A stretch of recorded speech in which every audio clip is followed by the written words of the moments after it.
Hello, I'm Dr. Adrian Smith and I'm an adjunct professor of Bible here at seminary. In his beautiful little booklet on praying through the Psalms, Dietrich Bonhoeffer said these words: "Whenever the Psalter is abandoned, an incomparable treasure vanishes from the Christian church. With its recovery will come unsuspected power." About 5 years ago in Houston, I experienced some of that unsuspected power of praying through the Psalms sequentially during a very difficult ordeal in that phase of my life. And I was reading the book of Jonah, and Jonah's in a very dark place. He's in the belly of the fish, which, without going to details, did seem somewhat analogous to the dark ordeal that I was passing through.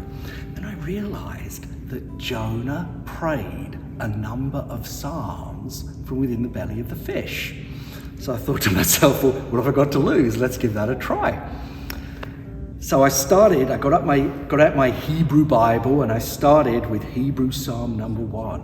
And I read through it, thought about it, and prayed. Then the next day, Hebrew Psalm number 2.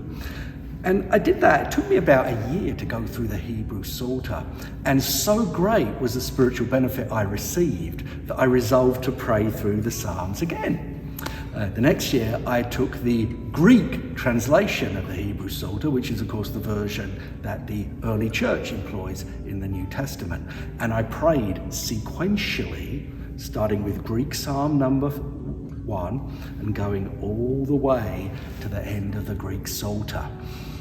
And so much new benefit did I get from that fresh reading in a different translation, I resolved to try it again. And for my third year, I prayed through the beautiful ancient 16th century English translation of the Psalms that is found in my beloved Anglican Book of Common Prayer.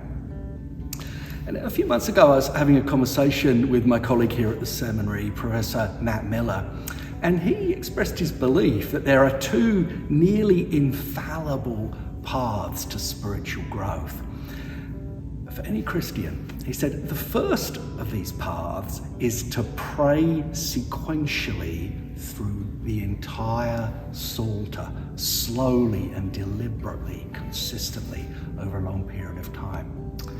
And in his view, the second nearly infallible source of spiritual growth is for the Christian to truly grasp the significance of our union with Christ in his death and resurrection. And I believe the two approaches can actually be combined. As you pray through the Psalms, you may find that they have unexpected power to draw you closer to Christ.